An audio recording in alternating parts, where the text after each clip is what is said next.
Íñigo Errejón, muy buenos días. ¿Qué tal? Buenos días. Ya sí llevamos días sin dormir mucho, ni periodistas, ni políticos. Ahora con la campaña, con el inicio esta noche, ya despídase, ¿no? Ya menos todavía, pero en realidad yo creo que todos tenemos un poco la sensación de que hemos pasado ya por este lugar y que volvemos otra vez a un punto de partida. No, pero yo creo que más allá de las bromas, empieza una campaña que va a ser una campaña que gran parte de la ciudadanía siente como un partido de vuelta, como una posibilidad de que sea la gente la que decida, digamos, un cierto desempate, si hacia adelante o si hacia atrás. Y eso es una oportunidad histórica. Nosotros la afrontamos con ganas y con una sonrisa. ¿Qué esperan del resultado del CIS de este mediodía que conoceremos hoy? No lo sabemos. Y nosotros los resultados del CIS el CIS es un centro al que le tenemos mucho respeto, que tiene muy buenos investigadores y trabajamos mucho con los resultados que saca. Los estudiamos, los leemos, los discutimos. No sé lo que va a salir. Hasta ahora todas las encuestas han ido apuntando más o menos una cierta tendencia que nosotros consideramos favorable, pero que cogemos con pinzas, con la que somos muy prudentes. Y en todo caso creo que el 20 de diciembre nos demostró que una cosa es lo que se publica en las encuestas y otra cosa es lo que luego la gente vota, que es al final lo único que cuenta y lo único que marca qué tipo de gobierno, qué tipo de políticas se hacen en nuestro país. Sí que es verdad que hay una encuesta que quizá no está hecha de números, que para nosotros está hecha de sensaciones, que sí que nos sirve por lo menos como pista, como referencia, que es, ahora que empieza la campaña, de qué lado están fundamentalmente los reproches o el intento de convertirla en una campaña del miedo o de la resignación y de qué lado están las ganas o la ilusión o la sonrisa. Y esa cierta, si me permites, geografía emocional a nosotros sí que nos vale como una pista de lo que puede pasar el 26 de junio. De momento nuestro termómetro son las encuestas y los sondeos de la prensa, los que van publicando, y ahí sí que hablan de la posibilidad, por lo menos estos últimos días, de ese sorpaso, de ese adelantamiento al Partido Socialista. Ustedes que analizan tanto la situación política, ¿qué sería la gran diferencia entre ser segundo y tercero? ¿Qué marcaría la diferencia? Bueno, nosotros tenemos que decir que a quien le queremos ganar las elecciones es al Partido Popular. No porque sea el Partido Popular, sino porque ha puesto en marcha políticas que han sido en lo económico fallidas y han hecho que nuestro país hoy sea más injusto y se machaque más a la gente que ha mantenido el país a flote en los años más duros, y que en lo institucional ha sido muy pasivo, cuando no cómplice, del saqueo de nuestras instituciones por parte de las tramas mafiosas. Y por tanto a eso hay que decirle basta ya, hay que mandarlo a la oposición y hay que recuperar nuestras instituciones y una política económica que cuide de nuestra gente, digamos, de la ciudadanía, del pueblo español. Y eso no se hace contra nadie, eso se hace con la voluntad de construir una mayoría nueva. Ahora, obviamente para eso hay que crecer, y mientras vas creciendo, digamos, vas aumentando tus posibilidades. ¿Qué cambiaría? Yo creo que cambiaría la posibilidad de saber quién encabeza la posibilidad de un gobierno de cambio. Y por tanto, si hay un polo del inmovilismo que es el Partido Popular, y pareciera ser que nosotros nos estamos consolidando como la posibilidad del polo alternativo, del polo de cambio, frente a esas políticas fallidas e injustas del Partido Popular, pues eso significaría que nos correspondería la posibilidad de encabezar un gobierno de cambio y que habría otros actores que tendrían que decidir si hacia un polo o hacia el otro, que tendrían una labor importante, fundamental en realidad, de árbitro y de elegir socios. ¿Les da cierta esperanza que Pedro Sánchez haya anunciado que la política de pactos la va a pasar por el tamiz, en este caso de las bases, de los militantes? Bueno, ya lo sometió, aunque a nosotros nos hubiera gustado que sometiera todas las posibilidades la última vez, y nos parece bien. No tenemos además ninguna duda de lo que los simpatizantes o los votantes socialistas prefieren, y sabemos que hay muchos de ellos que están deseosos de que podamos conformar un gobierno que, después de mucho tiempo rescatando bancos o amnistiando a los que más dinero tienen, ahora cuide de los autónomos, cuide de las pequeñas empresas o cuide de los trabajadores. Porque además creemos que solo se sale así de la crisis si protegemos la economía familiar, y no solo si protegemos a los que más tienen. Y no nos cabe duda de que saldría de ello. Y esperamos además que la campaña electoral no ponga piedras en ese camino. Yo invitaría a todo el mundo a recordar que, por muy dura que algunos quieran poner la campaña electoral, ni podemos permitirnos perderla en un continuo camino como de reproches, ni podemos crispar demasiado el ambiente, porque nos vamos a tener que entender después, el día 26 por la noche, o nos damos tregua el día 27 por la mañana. Y por tanto, que no olvidemos que estamos ante una segunda oportunidad histórica, y que no lo perdamos hablando del resto de formaciones políticas, sino tratando de mirar hacia adentro qué ofrecemos cada uno a los españoles, y en función de eso, qué confianza o qué mayorías podemos construir. ¿Usted se siente de socialdemócrata? Se ha abierto un debate que me recuerda a mí cuando estaba en la facultad. En realidad se ha abierto un debate sobre los términos. Y yo creo que está bien y que hay mucho que discutir y que una buena parte de las políticas de cambio que ahora nosotros llevamos la firmaban, pero la firmaban opciones socialdemócratas en Europa y las desarrollaron opciones democristianas en la Europa de después de la Segunda Guerra Mundial, porque eran políticas, digamos, de protección social y que asumían que si no protegíamos la demanda, después no podíamos tener un crecimiento económico sostenible. Y yo creo que eso lo firmaron opciones muy diferentes. Lo importante, y aquí nosotros seguimos muy fieles a lo que nos enseñó el 15 de mayo del 2011 y a lo que salieron muchos españoles a decir a las plazas, es que cuando en este país se hicieron desahucios o recortes en los servicios públicos o se obligó a que nuestra juventud mejor preparada se tuviera que ir a Alemania o a Londres o se hicieron despidos en las empresas, a nadie le preguntaron si había votado izquierda o derecha, a la gente no le preguntaban cuál era su etiqueta cuando le obligaron a apretarse el cinturón o cuando saquearon sus instituciones. Y por tanto nosotros no vamos a preguntar ahora. Yo creo que una buena parte de las ideas de cambio son ya de sentido común y tiene que ver con la posibilidad de recuperar un país para su gente. Por eso estamos hablando nosotros más bien de una campaña patriótica. Pero es muy interesante y seguramente es significativo de una cierta recuperación de la discusión política que hayamos vuelto a una especie como de debate terminológico. Pero ya digo, por delante de ese debate terminológico está que hay mucha gente que viene de lugares diferentes y que sabe que la esperanza en este país tiene que ver con el cambio político y con recuperar las instituciones para la ciudadanía. Ayer se habló mucho del envoltorio de su programa, en ese formato catálogo de IKEA, y hoy, por ejemplo, la prensa, hemos visto hace un instante, los titulares ya van un poquito más al contenido. ¿Podemos permitirnos ese aumento del gasto social sin incumplir con Bruselas por el asunto del déficit, señor Errejón? Sí, nosotros estamos planteando un programa con una memoria económica, que ya lo hicimos el 20 de diciembre y fuimos la primera formación, y ahora parece que hay otras formaciones que lo hacen, que dice exactamente de dónde va a salir el dinero. Y estamos diciendo, por una parte hace falta una reforma fiscal, no para subir los impuestos, y aquí quiero ser muy claro, para que una pequeña minoría se apriete un poquito el cinturón y para que podamos aligerar las cargas de los autónomos, de los trabajadores o de los pensionistas y, por tanto, reducir el IVA en los productos básicos, que el IVA es el impuesto más injusto, pero al mismo tiempo ser capaces de acabar con todas las exenciones que a veces existen en el impuesto de sociedades, que hace que se pague muy por debajo de la media europea, quienes más tienen, y a ese 3,5% de la población española hacer los tramos un poquito más progresivos. No puede ser que el que gana 60.000 euros al año, que es bastante, pague lo mismo que el que gana 300.000 al año, que ahora son el 45%. Queremos que haya tramos más progresivos para distinguir, porque no se puede tratar igual a situaciones tan diferentes y queremos hacerlo más progresivo. Al mismo tiempo, queremos ir a Bruselas a decirle que vamos a cumplir con nuestros objetivos del déficit, pero que para eso España tiene que crecer, y que crecer de forma sólida, no dependiendo de la política del Banco Central Europeo o dependiendo del precio del petróleo o de la relación del euro con el dólar, que tenemos que tener capacidad de crecimiento para una década. Pero es que eso se lo hemos visto hacer a de guindos. Es que de guindos, después de que el Partido Popular nos dijera que esto era una irresponsabilidad, resulta que acudió a Bruselas a decir una idea que nosotros llevábamos tiempo defendiendo, que es, oigan, nos tienen que dejar margen, vamos a hacer frente a nuestras necesidades, pero para eso necesitamos crecer. Y yo no me enfado por eso, al revés. Creo que eso significa que nosotros le vamos poniendo nombre a las cosas y que hay una victoria cultural previa a la victoria política o a la construcción de una nueva mayoría. Y a nosotros las cuentas sí que nos salen, pero la clave es que nos salgan con la gente dentro. No nos creemos que sea un mago de la economía aquel que hace que las cuentas cuadren en una tabla de Excel porque se ha dejado un tercio de la población española en riesgo de pobreza severa, o a un 14% de trabajadores que son pobres, o a 3 millones de españoles que han caído de la clase media. La clave de que salgan las cuentas es con la gente dentro. ¿Qué visión o qué sensación tienen sobre lo que vimos ayer en Cataluña, esa cuestión de confianza, que aplazada hasta el mes de septiembre?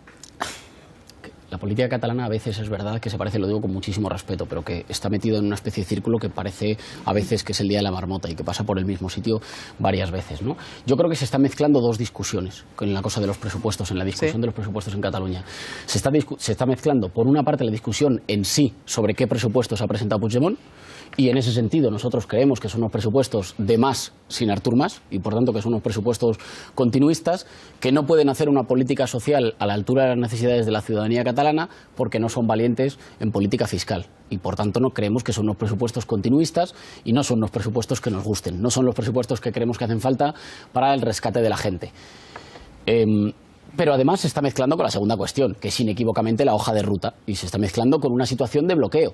Yo quiero recordar que Puigdemont, cuando llega al gobierno de la Generalitat, promete que en 18 meses está hecha la desconexión con el Estado español. Llevan 6.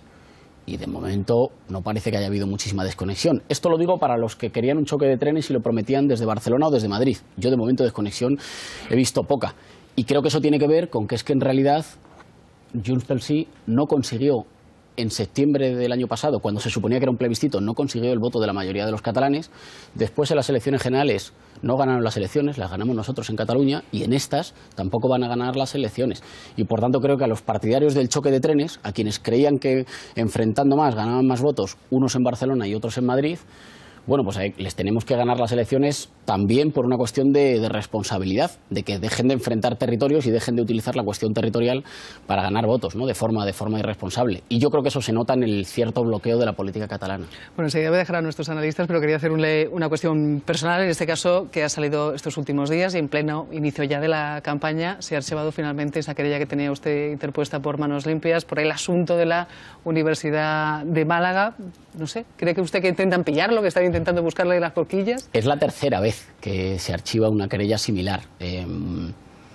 Y ojalá que ocupe que tenga la misma relevancia informativa que tuvo cuando se pusieron las querellas. Yo creo que con nosotros pasa que se nos somete a una lupa muy grande. Creo que eso es justo que suceda, porque nosotros llegamos a la política española diciendo que había que regenerarla y que había gente a la que había que mandar a casa porque había hecho las cosas muy mal, y es lógico que se nos escrutara mucho. Y el resultado de que se nos escrutara mucho es que mucha gente se animó a una campaña de hostigamiento que a mí no me ha parecido, obviamente no me ha parecido bien ni limpia en todos los casos, pero que cuando llega a los tribunales se cae siempre por su propio peso. Así que, digamos, me alegro, lamento el tiempo perdido en estas cosas, pero me alegro. Javier. Buenos días, señor Errejón. Yo quería volver al tema económico, aunque es verdad que el debate ideológico es muy interesante, a mí me parece muy interesante. Pero bueno, vamos a dejarlo hoy, vamos al tema económico, que creo que va a centrar una parte importante de la campaña. Yo creo, no sé si estará usted de acuerdo, que el mayor nivelador social y la mejor forma de luchar contra las desigualdades es la creación de empleo. Me parece que eso es esencial y ese es el gran problema de nuestro país. Yo quería preguntarle, con este programa que ustedes han presentado, que es verdad que tiene un envoltorio muy brillante, se lo reconozco, pero ¿usted cree que este programa, que está basado, hay que reconocer, en una subida masiva de impuestos, tanto a las familias como a las empresas, se puede crear empleo, se puede llevar el desempleo al 11%, como dicen ustedes, al final de la legislatura? Gracias. Bueno, hay una parte en la que discrepo, que es en la cuestión de la subida masiva. Sí, por la capacidad de recaudación, porque es verdad que sí que esperamos aumentar la recaudación para tener más políticas, precisamente también de cambio del modelo productivo y de estímulo del empleo, pero no porque se le suba a todos los españoles. Creo que hay que dejar claro que cuando discutimos de impuestos, a mí no me parece muy útil la pregunta de si se suben o se bajan, me parece útil la pregunta de a quién. Y en nuestro entender... Pero incluso así, señor Errejón, porque, por ejemplo, la subida de las rentas superiores a 300.000 euros, el marginal llegaría al 55%. Eso es confiscatorio, señor Errejón. Por mucho que sean las rentas de 300.000, yo sé que son minoritarias en España. Ya claro, lo sé, pero no se le puede, pero yo creo que no se le puede llamar masiva a una subida que en el caso de las rentas de 300.000 euros afectaría como a un 1,5% de la población española. Entonces, digamos, si le afecta al 1%, en nuestra opinión no es masivo. Y creemos que lo iguala a una parte de lo que pagan los ciudadanos que tienen los mismos tramos de renta en Europa. ¿Qué creemos que hay que hacer con el empleo? Creemos que hace falta un plan nacional de transición energética que asegure remodelaciones para la eficiencia energética en los edificios con inversión pública que después atraiga inversión privada, que además asegure que perdemos menos dinero tenemos una capacidad de equilibrar un poco nuestra balanza energética y nos hace un poquito más competitivos. Una apuesta decidida por las energías renovables, que nos parece que van a ser una parte de la industria del futuro y a la que no queremos llegar tarde. Ayer comentábamos que Alemania tiene más industria fotovoltaica y le saca más rentabilidad a la industria fotovoltaica que España. Y no hace falta ser un mago de la economía para darse cuenta que tienen menos sol, pero tienen una política económica un poquito más atrevida y un poquito más responsable. Y luego tenemos que proteger a los autónomos, queremos que no paguen la cuota de la Seguridad Social si ingresan menos del salario mínimo y que tengan cuotas flexibles según lo que van ganando, como lo tienen en Francia, y que proteger a las medianas empresas y a las pequeñas empresas, que esto para nosotros tiene que ver con una ley de segunda oportunidad por si les va mal, que les alivie de una parte de las cargas, con la prioridad de cobros cuando el deudor sea la administración pública, que claro, para una gran empresa si la administración pública se retrasa en pagar 3 meses no pasa nada, para un pequeño negocio lo puede asfixiar, y luego con una política de defensa de los salarios. Creemos que en España no se está dejando de contratar porque el despido sea caro, ya es muy barato y por eso se despide mucho. Creemos que se deja de contratar porque la gente está comprando menos, está gastando menos, y está gastando menos porque se ha asfixiado la economía familiar, y por tanto queremos reflotar la demanda protegiendo la economía, digamos, del bolsillo de las familias.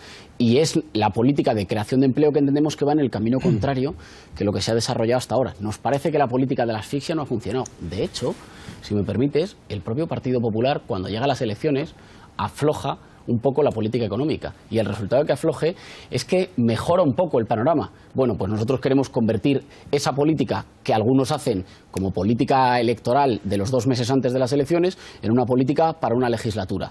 Hay que proteger a las pequeñas empresas, hay que proteger a los autónomos y hay que proteger a los salarios. Y a veces, pero vamos, que esto sucedió también en Silicon Valley, a veces cuando los actores privados tienen más miedo de invertir porque la situación está más complicada, también el Estado tiene que ofrecer nichos de negocio que después atraigan la inversión privada. Y creemos que así podemos salir de la crisis, pero todos, no dejándonos a la mitad del país fuera. Rafa. Buenos días, señora Rejón. Yo no creo, como dice Javier, que el programa económico que ustedes, o la memoria económica que ustedes presentaron junto al programa sea brillante, pero sí creo que es coherente. O sea, ayer en el País lo estuvimos... Me refería al envoltorio. Sí, el envoltorio me refiero al catálogo de Ikea. Ayer en el País lo estuvimos contrastando con algunos expertos y tal, y es verdad que nos pareció que había un cierto ayornamiento, una voluntad más posibilista por parte de Podemos, más realista, probablemente al reducir la previsión de gasto público, pero sin embargo pues sigue teniendo matices que probablemente pues algunos economistas discutirían. Por ejemplo, el hecho mismo de que apuestan ustedes a que con ese aumento de la inversión y esa supuesta creación de empleo podríamos incluso crecer un punto más en el PIB, sin tener en cuenta que dependemos también de factores económicos externos que son muy importantes. Vamos, en general me parece que es un programa que tiene mucho pues, de socialdemócrata, con mucho énfasis sobre todo en la parte fiscal. Pero sin embargo, a ese ayornamiento que ustedes están haciendo en los programas electorales y en las propuestas económicas, les sigue acompañando un discurso que para mí es el que realmente acaba siendo relevante en una campaña electoral, en esta larga campaña electoral que tenemos, que es el discurso de las televisiones, el discurso de... Y en ese le vuelvo a escuchar a usted, lo acaba de decir ahora mismo, otra vez, mensajes del estilo de recuperar el país para su gente, hacer un programa electoral que tenga a la gente dentro. A mí me da la sensación de que en su discurso no creen, y voy a ser un poco duro en lo que estoy diciendo, lo digo de un modo... ¿No creen ustedes que gente sean también los 7 millones de votantes del PP, los 3 millones de votantes de Ciudadanos, los millones de votantes que pudieron optar por opciones nacionalistas conservadoras, por ejemplo? Es decir, buscan una polarización en la que contraponen el voto de la gente, el voto el patriotismo en el voto, como están diciendo ustedes ahora, frente al otro extremo.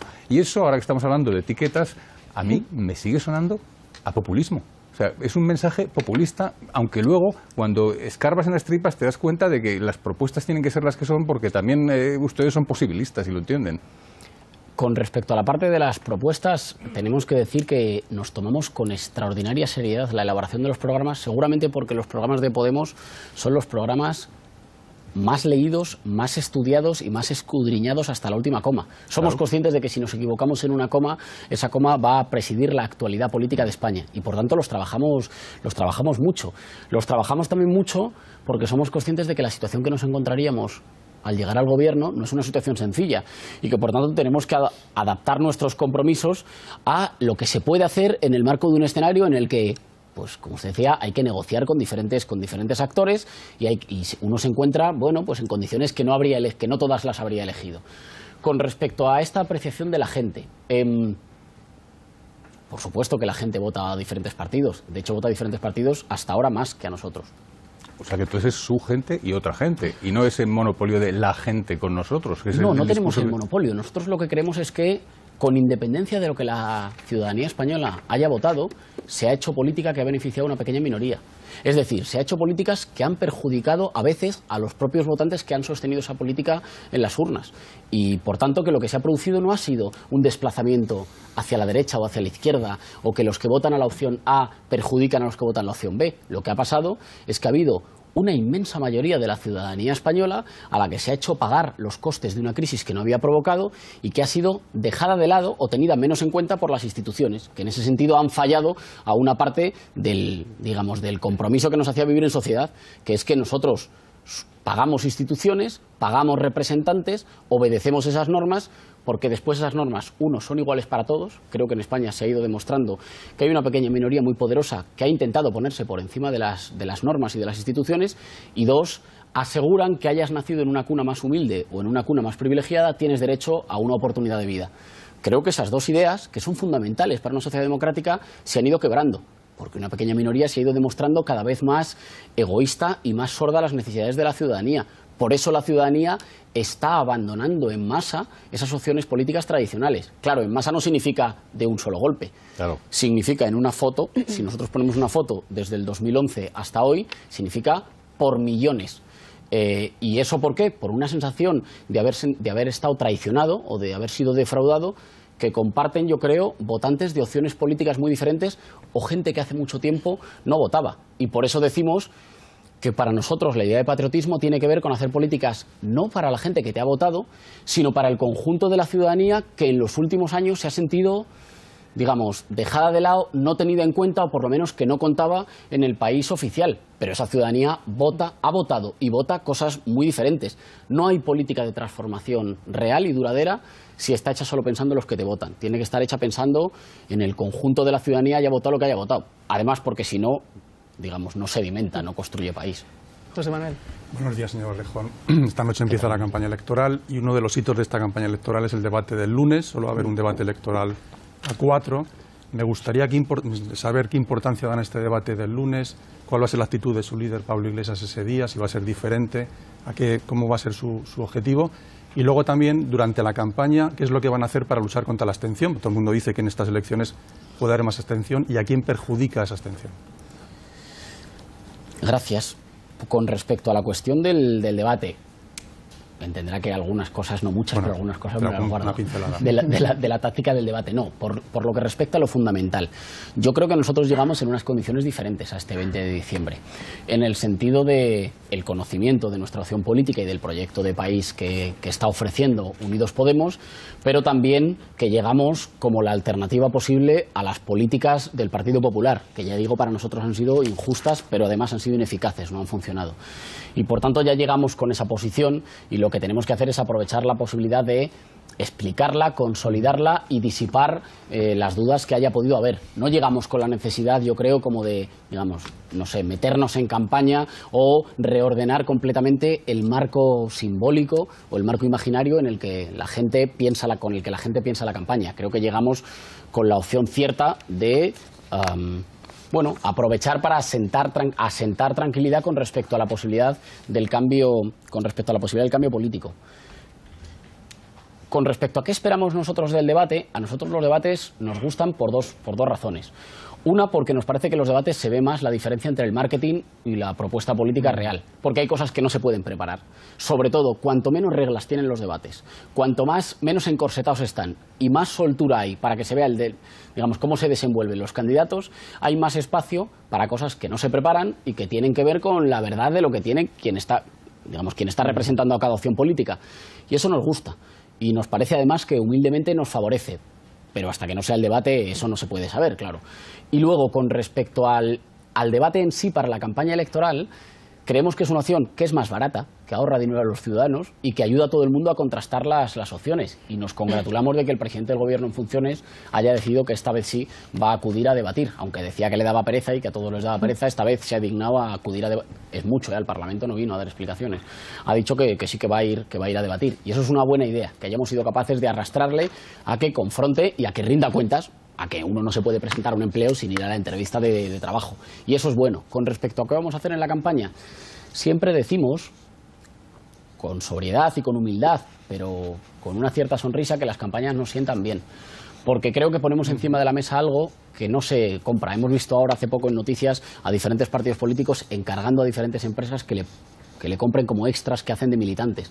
Hay un tipo de pasión que no se diseña en un laboratorio, que es la que tiene la gente que después de trabajar sale a pegar carteles con celo en la parada de autobús de su barrio, o deja unos panfletos con unas propuestas en el mercado de su barrio, o manda un email a sus familiares o a sus amigos. Eso tiene que ver con que la gente se ilusione y sienta que la política esta vez puede hacer que la gente sencilla, que la gente trabajadora marque la diferencia. Eso no se diseña en un laboratorio de marketing, pero cuando se pone en marcha, esa ilusión por abajo de la gente sencilla hace que cambie el ánimo y cambie la ilusión de campaña. A nosotros tradicionalmente eso nos va bien y nos funciona y hace que en las campañas pongamos en juego una energía distinta. Lo vamos a intentar. Íñigo Errejón, muchísimas gracias por desayunar esta mañana, horas antes de que arranque esa campaña. Muchísimas gracias por estar con nosotros. Muchísimas gracias por invitarme. Hasta pronto. Íñigo Errejón, muy buenos días. ¿Qué tal? Buenos días. Ya sí llevamos días sin dormir mucho, ni periodistas, ni políticos. Ahora con la campaña, con el inicio esta noche, ya despídase, ¿no? Ya menos todavía, pero en realidad yo creo que todos tenemos un poco la sensación de que hemos pasado ya por este lugar y que volvemos otra vez a un punto de partida. No, pero yo creo que más allá de las bromas, empieza una campaña que va a ser una campaña que gran parte de la ciudadanía siente como un partido de vuelta, como una posibilidad de que sea la gente la que decida, digamos, un cierto desempate, si hacia adelante o si hacia atrás. Y eso es una oportunidad histórica. Nosotros la afrontamos con ganas y con una sonrisa. ¿Qué esperan del resultado del CIS de este mediodía que conoceremos hoy? No lo sabemos. Y nosotros los resultados del CIS el CIS es un centro al que le tenemos mucho respeto, que tiene muy buenos investigadores y trabajamos mucho con los resultados que saca. Los estudiamos, los leemos, los discutimos. No sé lo que va a salir. Hasta ahora todas las encuestas han ido apuntando más o menos una cierta tendencia que nosotros consideramos favorable, pero que cogemos con pinzas, con la que somos muy, muy prudentes. Y en todo caso creo que el 20 de diciembre nos demostró que una cosa es lo que se publica en las encuestas y otra cosa es lo que luego la gente vota, que es al final lo único que cuenta y lo único que marca digamos, qué tipo de gobierno, qué tipo de políticas se hacen en nuestro país.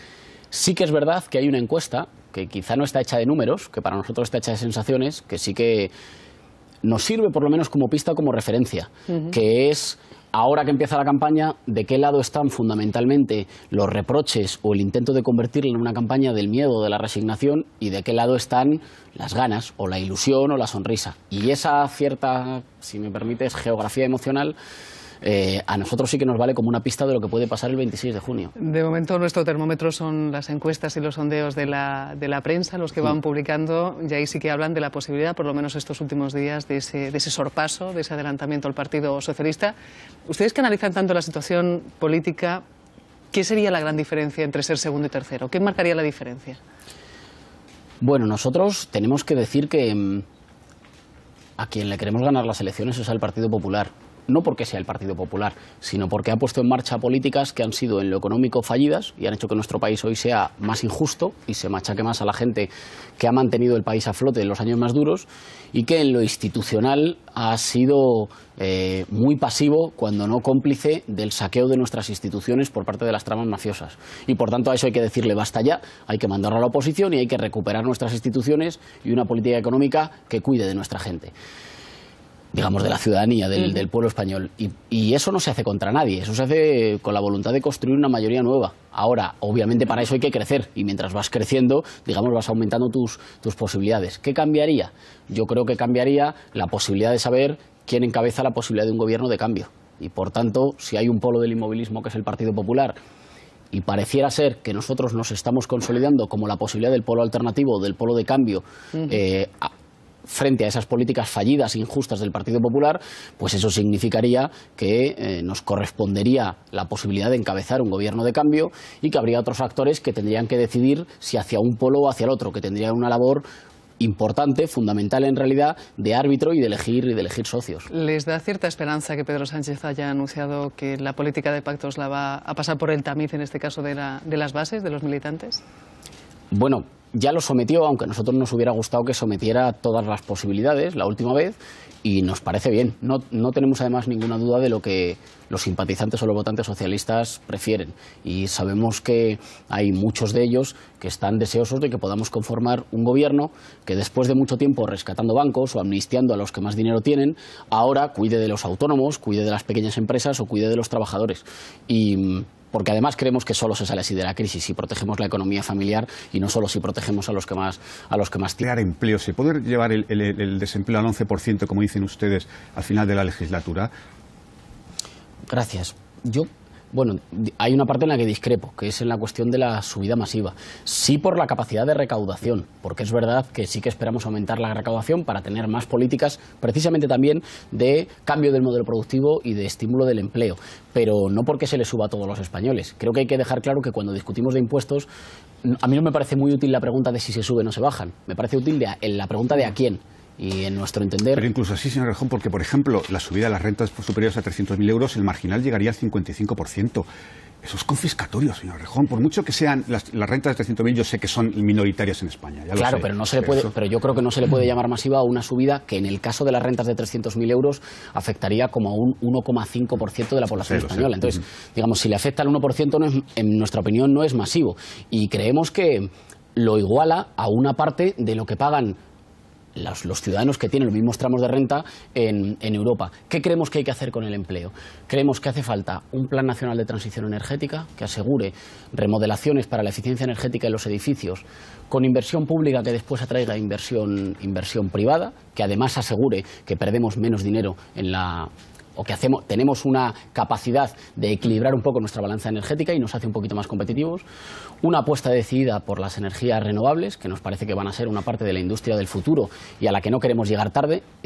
Ayer comentábamos que Alemania tiene más industria fotovoltaica y le saca más rentabilidad a la industria fotovoltaica que España. Y no hace falta ser un mago de la economía para darse cuenta que tienen menos sol, pero tienen una política económica un poquito más atrevida y un poquito más responsable. Y luego tenemos que proteger a los autónomos, queremos que no paguen la cuota de la Seguridad Social si ingresan menos del salario mínimo y que tengan cuotas flexibles según lo que van ganando, como lo tienen en Francia, y que proteger a las medianas empresas y a las pequeñas empresas, que esto para nosotros tiene que ver con una ley de segunda oportunidad por si les va mal, que les alivie de una parte de las cargas, con la prioridad de cobros cuando el deudor sea la administración pública, que claro, para una gran empresa si la administración pública se retrasa en pagar 3 meses no pasa nada, para un pequeño negocio lo puede asfixiar, y luego con una política de defensa de los salarios. Creemos que en España no se está dejando de contratar porque el despido sea caro, ya es muy barato y por eso se despide mucho. Creemos que se deja de contratar porque la gente está comprando menos, está gastando menos y está gastando menos porque se ha asfixiado la economía familiar y por tanto queremos reflotar la demanda protegiendo la economía, digamos, del bolsillo de las familias.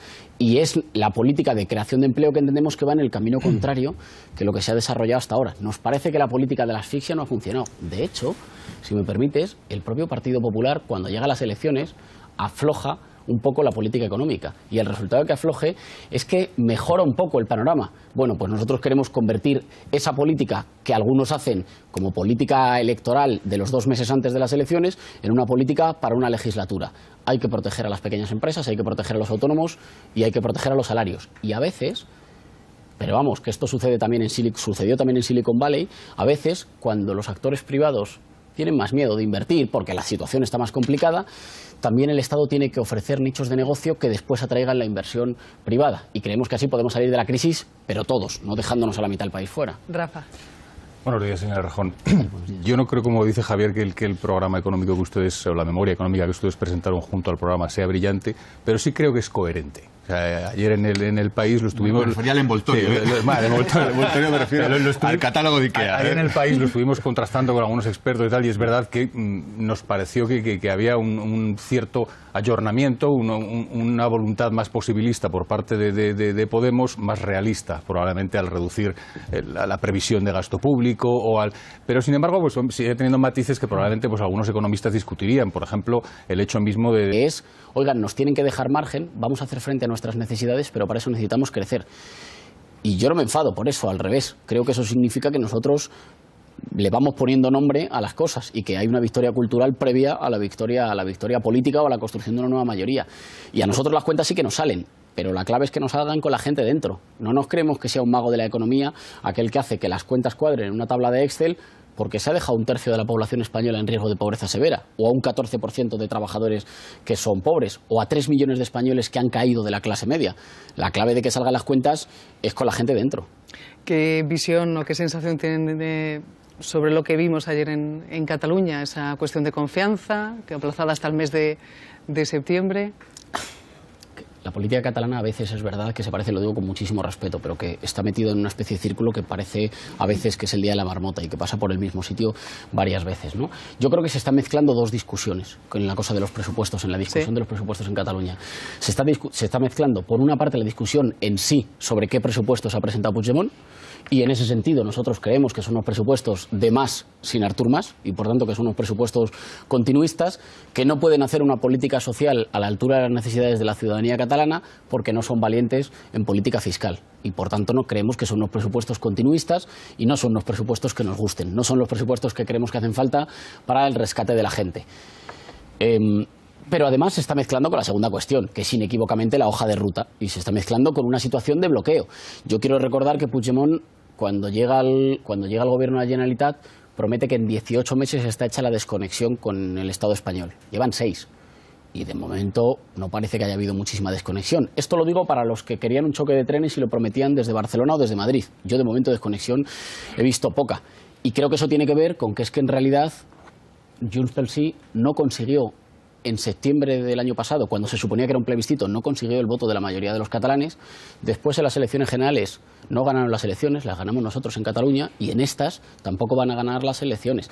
Y por tanto creo que a los partidarios del choque de trenes, a quienes creían que enfrentando más ganaban más votos, unos en Barcelona y otros en Madrid, bueno, pues les tenemos que ganar las elecciones también por una cuestión de responsabilidad, de que dejen de enfrentar territorios y dejen de utilizar la cuestión territorial para ganar votos, ¿no? de forma irresponsable. Y yo creo que eso se nota en el cierto bloqueo de la política catalana. Bueno, enseguida voy a dejar a nuestros analistas, pero quería hacerle una cuestión personal, en este caso, que ha salido estos últimos días y en pleno inicio ya de la campaña se ha archivado finalmente esa querella que tenía usted interpuesta por Manos Limpias, por el asunto de la Universidad de Málaga. No sé, ¿cree que usted que intentan pillarlo, que están intentando buscarle las cosquillas? Es la tercera vez que se archiva una querella similar. Y ojalá que ocupe que tenga la misma relevancia informativa que tuvo cuando se pusieron las querellas. Yo creo que con nosotros pasa que se nos somete a una lupa muy grande. Creo que eso es justo que suceda, porque nosotros llegamos a la política española diciendo que había que regenerarla y que había gente a la que había que mandar a casa porque había hecho las cosas muy mal, y es lógico que se nos escrutara mucho. Y el resultado de que se nos escrutara mucho es que mucha gente se animó a una campaña de hostigamiento que a mí no me ha parecido, obviamente no me ha parecido bien ni limpia en todos los casos, pero que cuando llega a los tribunales se cae siempre por su propio peso. Así que, digamos, me alegro, lamento el tiempo perdido en estas cosas, pero me alegro. Javier. Buenos días, señor Errejón. Yo quería volver al tema económico, aunque es verdad que el debate ideológico es muy interesante, a mí me parece muy interesante. Pero bueno, vamos a dejarlo hoy, vamos al tema económico, que creo que va a centrar una parte importante de la campaña. Yo creo, no sé si estará usted de acuerdo, que el mayor nivelador social y la mejor forma de luchar contra las desigualdades es la creación de empleo. Me parece que eso es esencial y ese es el gran problema de nuestro país. Yo quería preguntarle, con este programa que ustedes han presentado, que es verdad que tiene un envoltorio muy brillante, se lo reconozco, pero ¿usted cree que este programa, que está basado, hay que reconocer, en una subida masiva de impuestos, tanto a las familias como a las empresas, se puede creer de que apuestan ustedes a que con ese aumento de la inversión y esa supuesta creación de empleo podríamos incluso crecer un punto más en el PIB, sin tener en cuenta que dependemos también de factores económicos externos que son muy importantes? Vamos, en general me parece que es un programa que tiene mucho pues, de socialdemócrata, con mucho énfasis sobre todo en la parte fiscal. Pero sin embargo, a ese ayornamiento que ustedes están haciendo en los programas electorales y en las propuestas económicas, les sigue acompañando un discurso que para mí es el que realmente acaba siendo relevante en una campaña electoral, en esta larga campaña electoral que tenemos, que es el discurso de las televisiones, el discurso de... Y en ese le vuelvo a escuchar a usted, lo acaba de decir ahora mismo, otra vez, mensajes del estilo de recuperar el país para su gente, hacer un programa electoral que tenga a la gente dentro. A mí me da la sensación de que en su discurso no creen, y voy a ser un poco duro en lo que estoy diciendo, lo digo de un modo... ¿No creen ustedes que gente sean también los 7 millones de votantes del PP, los 3 millones de votantes de Ciudadanos, los millones de votantes que pudieron optar por opciones nacionalistas conservadoras, por ejemplo? Es decir, buscan una polarización en la que contraponen el voto de la gente, el voto el patriotismo en el voto, como están diciendo ustedes ahora, frente al otro extremo. Y eso, ahora que estamos hablando de etiquetas, a mí me sigue sonando a populismo. O sea, es un mensaje populista, aunque luego, cuando escarbas en las tripas, te das cuenta de que las propuestas tienen que ser las que son, porque también ustedes son posibilistas y lo entienden. Con respecto a la parte de las propuestas, tenemos que decir que nos tomamos con extraordinaria seriedad la elaboración de los programas, seguramente porque los programas de Podemos son los programas más leídos, más estudiados y más escudriñados hasta la última coma. Somos conscientes de que si nos equivocamos en una coma, esa coma va a presidir la actualidad política de España y por tanto los trabajamos mucho. Los trabajamos también mucho porque somos conscientes de que la situación que nos encontraríamos al llegar al gobierno no es una situación sencilla y que por tanto tenemos que adaptar nuestros compromisos a lo que se puede hacer en el marco de un escenario en el que pues como usted decía, hay que negociar con diferentes actores y uno se encuentra, bueno, pues en condiciones que no todas las habría elegido. Con respecto a esta apreciación de la gente, por supuesto que la gente vota a diferentes partidos. De hecho, vota a diferentes partidos hasta ahora más que a nosotros. O sea que entonces es su gente y otra gente, y no ese monopolio de la gente con nosotros. Que es no tenemos el monopolio. Nosotros lo que creemos es que, con independencia de lo que la ciudadanía española haya votado, se ha hecho política que ha beneficiado a una pequeña minoría. Es decir, se ha hecho políticas que han perjudicado a veces a los propios votantes que han sostenido esa política en las urnas. Y, por tanto, que lo que se ha producido no ha sido un desplazamiento hacia la derecha o hacia la izquierda, o que los que votan a la opción A perjudican a los que votan a la opción B. Lo que ha pasado es que ha habido una inmensa mayoría de la ciudadanía española a la que se ha hecho pagar los costes de una crisis que no había provocado y que ha sido dejada de lado o tenida menos en cuenta por las instituciones, que en ese sentido han fallado a una parte del compromiso que nos hacía vivir en sociedad, que es que nosotros pagamos instituciones, pagamos representantes, obedecemos esas normas, porque después esas normas, uno, son iguales para todos. Creo que en España se ha ido demostrando que hay una pequeña minoría muy poderosa que ha intentado ponerse por encima de las normas y de las instituciones, y dos, aseguran que hayas nacido en una cuna más humilde o en una cuna más privilegiada, tienes derecho a una oportunidad de vida. Creo que esas dos ideas, que son fundamentales para una sociedad democrática, se han ido quebrando, porque una pequeña minoría se ha ido demostrando cada vez más egoísta y más sorda a las necesidades de la ciudadanía. Por eso la ciudadanía está abandonando en masa esas opciones políticas tradicionales. Claro, en masa no significa de un solo golpe. Claro. Significa en una foto, si nosotros ponemos una foto desde el 2011 hasta hoy, significa por millones. ¿Y eso por qué? Por una sensación de haber estado traicionado o de haber sido defraudado, que comparten, yo creo, y no nos cabe duda de que saldría de ello. Y esperamos, además, que la campaña electoral no ponga piedras en ese camino. Yo invitaría a todo el mundo a recordar que, por muy dura que algunos quieran poner la campaña electoral, ni podemos permitirnos perderla en un continuo camino como de reproches, ni podemos crispar demasiado el ambiente, porque nos vamos a tener que entender después, el día 26 por la noche, o nos damos tregua el día 27 por la mañana. Y, por tanto, que no olvidemos que estamos ante una segunda oportunidad histórica y que no lo perdamos hablando del resto de formaciones políticas, sino tratando de mirar hacia adentro qué ofrecemos cada uno a los españoles y, en función de eso, qué confianza o qué mayorías podemos construir. ¿Usted se siente de socialdemócrata? Se ha abierto un debate que me recuerda a mí cuando estaba en la facultad. En realidad se ha abierto un debate sobre los términos. Y yo creo que está bien y que hay mucho que discutir, y que una buena parte de las políticas de cambio que ahora nosotros llevamos la firmaban, pero la firmaban opciones socialdemócratas en Europa y las desarrollaron opciones democristianas en la Europa de después de la Segunda Guerra Mundial, porque eran políticas, digamos, de protección social y que asumían que si no protegíamos la demanda, después no podíamos tener un crecimiento económico sostenible. Y yo creo que eso lo firmaron opciones muy diferentes. Lo importante, y aquí nosotros seguimos muy fieles a lo que nos enseñó el 15 de mayo del 2011 y a lo que salieron muchos españoles a decir a las plazas, es que cuando en este país se hicieron desahucios o recortes en los servicios públicos, o se obligó a que nuestra juventud mejor preparada se tuviera que ir a Alemania o a Londres, o se hicieron despidos en las empresas, a nadie le preguntaron si había votado izquierda o derecha. A la gente no le preguntaban cuál era su etiqueta cuando le obligaron a apretarse el cinturón o cuando saquearon sus instituciones. Y, por tanto, nosotros no vamos a preguntar ahora. Yo creo que una buena parte de las ideas de cambio son ya de sentido común y tiene que ver con la posibilidad de recuperar un país para su gente. Por eso estamos hablando nosotros más bien de una campaña patriótica.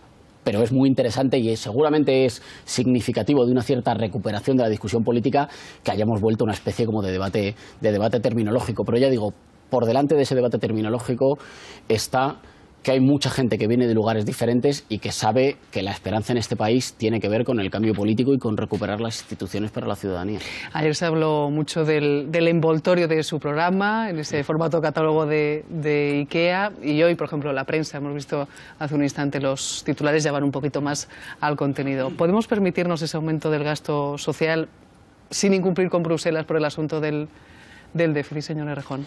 Sí, nosotros estamos planteando un programa con una memoria económica, que ya lo hicimos el 20 de diciembre y fuimos la primera formación, y ahora parece que hay otras formaciones que lo hacen, que dice exactamente de dónde va a salir el dinero. Y estamos diciendo, por una parte hace falta una reforma fiscal, no para subir los impuestos, y aquí quiero ser muy claro, para que una pequeña minoría se apriete un poquito el cinturón y para que podamos aligerar las cargas de los autónomos, de los trabajadores o de los pensionistas. Y, por tanto, reducir el IVA en los productos básicos, que el IVA es el impuesto más injusto, pero al mismo tiempo ser capaces de acabar con todas las exenciones que a veces existen en el impuesto a sociedades, que hace que se pague muy por debajo de la media europea, quienes más tienen, y a ese 3,5% de la población española hacer los tramos un poquito más progresivos. No puede ser que el que gana 60.000 euros al año, que es bastante, pague lo mismo que el que gana 300.000 al año, que ahora son el 45%. Queremos que haya tramos más progresivos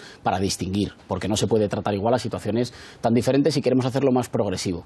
Al mismo tiempo, queremos ir a Bruselas a decirle que vamos a cumplir con nuestros objetivos del déficit, pero que para eso España tiene que crecer, y que crecer de forma sólida, no dependiendo de la política del Banco Central Europeo o dependiendo del precio del petróleo o de la relación del euro con el dólar, que tenemos que tener capacidad de crecimiento para una década.